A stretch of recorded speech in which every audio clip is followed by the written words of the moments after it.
पाकिस्तान में दशकों से जो विद्रोह की आवाज, विद्रोह की आग बलूचिस्तान से निकलकर आ रही थी, उस आग को रोकने में पाकिस्तान की सेना बार बार नाकाम होती रही।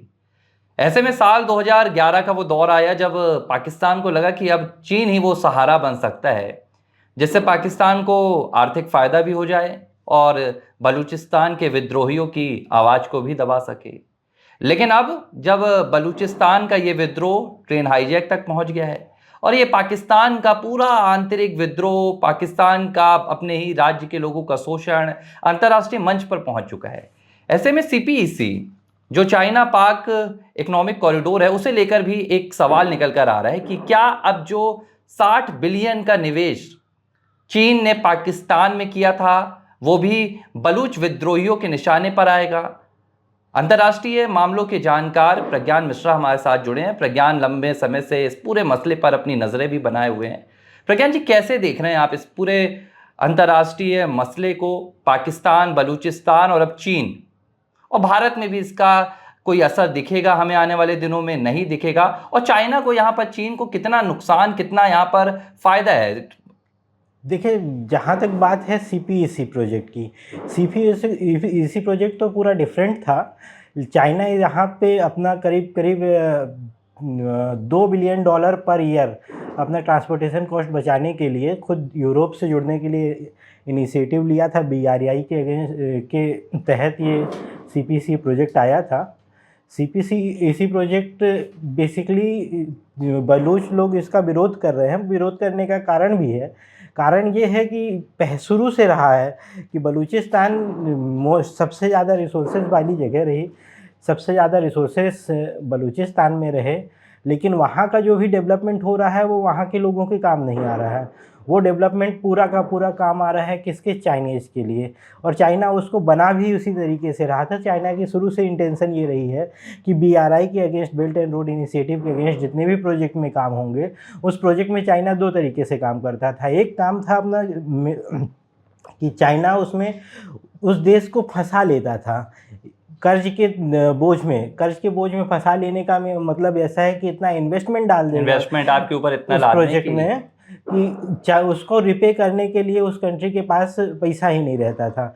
जैसे आप चाइना, श्रीलंका का हम्बन टोटा आप देख लीजिए। पाकिस्तान का सीपीईसी भी इसी उस लाइन में है। वहाँ का जैसे अपना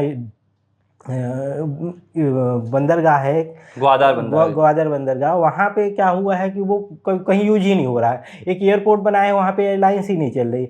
चाइना एक्चुअल में करता भी ये है कि ये प्रोजेक्ट जिनका इकोनॉमिक फिजिबिलिटी ना रहे, जो इकोनॉमिक इतना फ़ायदा ना दे कंट्री को, ऐसे प्रोजेक्ट में भी इतना ज़्यादा हैवी इन्वेस्टमेंट कर देता है कि वो प्रोजेक्ट फिर सीधा सीधा उतना पूरा रिसोर्स जो है, उतना वो एसेट किसी देश का, चाइना उसको लीज पे ले लेता है 100 साल के लिए, 200 साल के लिए, और फिर उस पर कब्जा कर लेता है। चाइना का सीधा प्लान हम्बन टोटा पे था, ये था।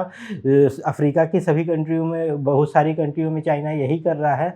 तो वो ट्रैप है, डेट ट्रैप चाइना जिसमें फंसाता है, उस पे काम कर रहा है। प्रज्ञान जी, 15 साल पहले जब ये पूरा प्रोजेक्ट निकल कर सामने आया था, सीपीईसी जिसकी हम बात कर रहे हैं, चीन पाक इकोनॉमिक कॉरिडोर, कहा ये गया, दावे ये किए गए उस टाइम, ये कहा गया पाकिस्तान सरकार के द्वारा कि ये पाकिस्तान को आर्थिक तौर पर मजबूती देगा, आर्थिक तौर पर पाकिस्तान को मजबूत करेगा।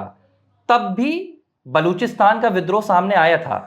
जो बलूची विद्रोह है, बलूच के जो असलम बलूच हैं, जो इस पूरे बीएलए के नेता थे, उन्होंने साफ तौर पर कहा था कि चाइना को ये बलूचिस्तान के इस प्रोजेक्ट से दूर रहना चाहिए। ये हमारी शोषण की इसे एक लिहाज से ब्रिटिश औपनिवेशिक तौर पर देखा गया था कि जैसे ब्रिटिश सरकार रहती थी वो आकर यहाँ पर दोहन करती थी, बलूचिस्तान का भी यही कहना है कि चीन हमारा दोहन कर रहा है। इससे ना हमें बलूचिस्तान के किसी भी नागरिक को इससे फायदा होता है, ना बलूचिस्तान में इसमें रोजगार आता है, क्योंकि ये आरोप है बलूचिस्तान के।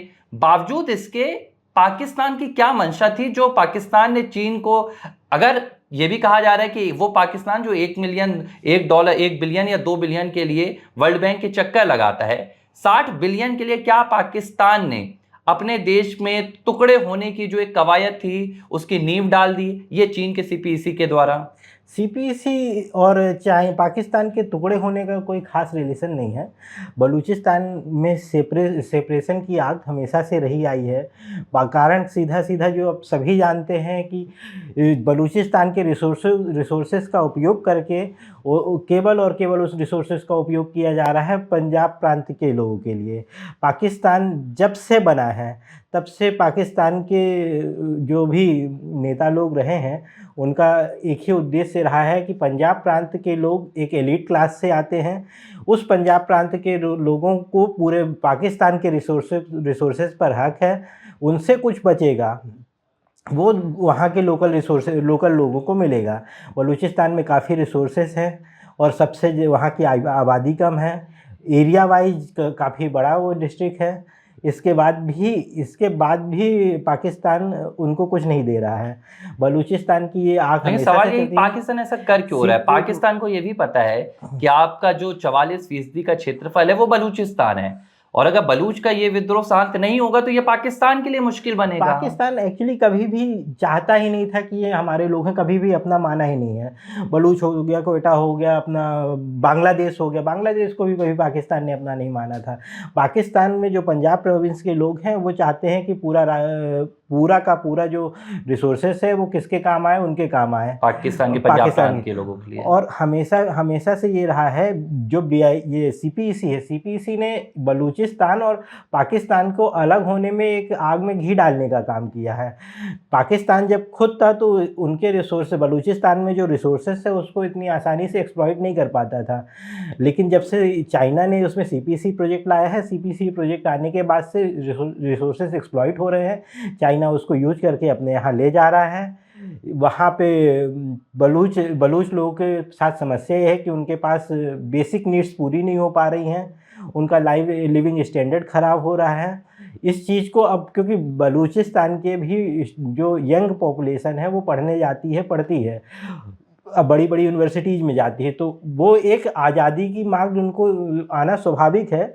और पाकिस्तान के यही नहीं, कोई बलूचिस्तान बस मात्र एक समस्या नहीं, पाकिस्तान इस समय आंतरिक मामले में कई जगह समस्या जोड़ रहा है। अभी खबर रिपोर्ट्स की माने तो पाकिस्तान के 4 टुकड़े भी हो सकते हैं।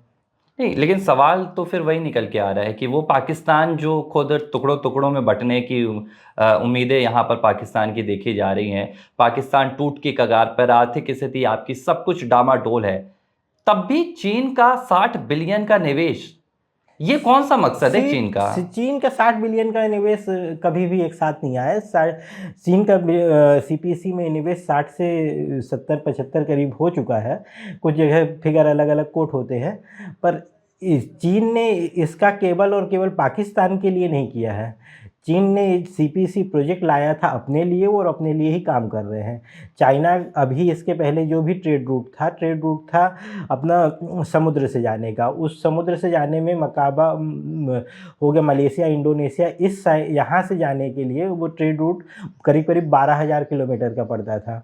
12,000 किलोमीटर का पड़ने से ट्रेड रूट टाइम लगता था, कॉस्टिंग ज़्यादा लगती थी, ट्रेड आसानी से नहीं होता था। एक डर हमेशा बना रहता था वॉर का, अगर इस रूट में कहीं वॉर हो गई तो उनका ट्रेड पूरा का पूरा अफेक्ट होगा। चाइना इसमें सीपीसी लाने का सीधा उद्देश्य था कि ये प्रोजेक्ट उनको सीधा मिडिल ईस्ट और यूरोप से कनेक्ट करता है, जिससे उनकी $2 बिलियन पर ईयर इनकी ट्रांसपोर्टेशन कॉस्ट बचती है। एक एस्टिमेट फिगर है, करीब 12,000 किलोमीटर का जो रूट है वो 3,000 किलोमीटर में कन्वर्ट हो जाता है। तो चाइना ने और चाइना की हमेशा से आदत रही, हर बड़े देश की आदत रही, किसी भी देश के विकास के लिए काम नहीं करता। देश का विकास देश की जनता, देश के नेता कर सकते हैं, कोई दूसरा देश आके केवल अपना ही फायदा देखेगा। तो चीन की भी यहाँ पर जो कवायद थी वो सीधे तौर पर चीन को फ़ायदा पहुँचाने की। लेकिन एक चीज़ और यहाँ पर है, जो हम सीपीसी की बात कर रहे हैं वो चीन का एक प्रांत है और वो जो ग्वादर पोर्ट है उससे सीधे जोड़ता है। भारत के परिप्रेक्ष्य में देखा जाए तो सीपीईसी भारत के लिए नुकसानदायक है, क्योंकि चीन, भारत, पाकिस्तान सभी पड़ोसी देश हैं। भारत के लिए बहुत बड़ा सिक्योरिटी इशू है। भारत इसके लिए हमेशा से तैयारी बना के रखा है। एक्चुअल में सीपीसी जाता है पीओके से, मतलब कि भारत से ही जाता है। भारत जिस दिन भी उसको कब्जा उस पे अपना अधिकार जताने की कोशिश करेगा फोर्सफुली या यहाँ के लोगों के द्वारा, तो चीन सबसे खतरा पहले बनकर विरोध आएगा। करेगा। चाइना से विरोध करने का की समस्या ये है, चाइना से विरोध मोल लेना, कि आप कई फ्रंट में एक साथ वॉर खोल देंगे। आर्थिक वॉर हो, आर्थिक वॉर के अलावा भी आप मिलिट्री वॉर भी आपके एक फ्रंट में कई सारे खुल जाएंगे एक साथ। चाइना, पाकिस्तान, बांग्लादेश, म्यांमार, नेपाल, सिक्किम, अरुणाचल प्रदेश, लद्दाख, कितने आपके एरिया जो हैं वो खुल रहे हैं। नहीं तो इसमें एक बात जो बार बार चर्चाओं में भी आ रही है और जो कहा भी जा रहा है कि ये सीधी सी कोशिश जो थी वो चीन की थी और चीन के जाल में पाक एक बार फिर से फंस गया। जाहिर सी बात है, देखिए बलूच का विद्रोह पाक के लिए नया नहीं था, लेकिन 2011 से ये विद्रोह अपने कहीं ना कहीं हालातों में ज़्यादा बढ़ा है। 2011 से 2020 तक बीएलए के कई हमले हुए हैं और अब जब हमले लगातार बढ़ रहे हैं तो पाकिस्तान का विद्रोह तो हो ही रहा है। जो 60 बिलियन का निवेश, अब पाकिस्तान भी सीधे सीधे बलूच के निशाने पर आ रहा है। वो होना जरूरी है। इसके पहले क्या था कि पाकिस्तान इतने रिसोर्सेज एक्सप्लॉइट नहीं करता था, तो किसी को लगेगा कि जैसे किसी को लगेगा कि मेरे थोड़ा ही रिसोर्स ले जा रहा है, थोड़े ही मेरे मिनरल्स ले जा रहा है, बाकी जो भी जितने भी रिसोर्सेज हैं। अभी जब से चाइना आया है, चाइना ने पूरा का पूरा रिसोर्सेज ले जाता है, अपने यहाँ से निकालता है और ले जाता है, चाइना में यूज करता है। बलूचिस्तान के लोगों को क्या मिल रहा है? कुछ नहीं मिल रहा है। ये पहले क्या था, पहले क्वांटम कम था, इसके अब बहुत ज़्यादा हो गया है, जिससे ज़्यादा, और वहाँ के लोग भी एजुकेटेड हो गए तो लोगों को चीज़ों को समझने लगे, जिससे ये विरोध धीरे धीरे और तेज़ी से बढ़ रहा है। और सबसे ज़्यादा फ़ायदा इनको तब हुआ, मजबूती तब आई कि पहले ये सेपरेटिस्ट लोग अलग अलग ग्रुपों में काम करते थे। बीएलए हो गया और 3-4 और सेपरेटिस्ट हैं, और अफ़गानिस्तान वाले जो थे वो अपना अलग वॉर लड़ रहे थे। अभी इन पिछले 2-4 महीनों से 6 महीने से ये हो रहा है कि ये सारे पाकिस्तानी विरोधी एक साथ हो रहे हैं, और एक साथ मिलकर कॉमन एजेंडा में जब काम करेंगे तो उनकी पावर स्ट्रेंथन होगी, वो पाकिस्तान का जम के विरोध कर सकते हैं और किसी न किसी एक रिजल्ट पे आ सकते हैं। एक और सवाल यहाँ पर जो निकल कर आ रहा है, सीमा पार पाकिस्तान में जो हालात बन रहे हैं, चीन का बलूच का जो विद्रोह सामने आ रहा है, बलूच का पाकिस्तान का जो विद्रोह आ रहा है, अगर इसको हम सीमा पार के नज़रिए से देखते हैं, यानी कि भारत के नज़रिए से, भारत में कितना असर इसका सकारात्मक रहेगा, कितना नकारात्मक रहेगा? भारत में इसका असर सकारात्मक रहेगा। बेसिकली कहा जाए तो भारत अगर ये स्मूथली चलता रहता तो इसमें चाइना का प्रभाव बहुत ज़्यादा रहता। भारत फिर पीओके लेने के बारे में इतना आसानी से नहीं सोच सकता था। आज के समय ऐसी पोजीशन है कि वहाँ के लोग खुद या तो इंडिपेंडेंट होने चाहते हैं, या जो भारत से जुड़े हुए जगह है जैसे पीओके हो गया, वहाँ के लोग आना चाहते हैं भारत में। तो भारत के लिए पॉजिटिव दृष्टिकोण से है। और कुछ जगह ये भी पाकिस्तानी मीडिया तो दावा करती आई है कि भारत अफ़गानिस्तान, बलूचिस्तान को बढ़ावा दे रहा है पाकिस्तान को कमज़ोर करने के लिए।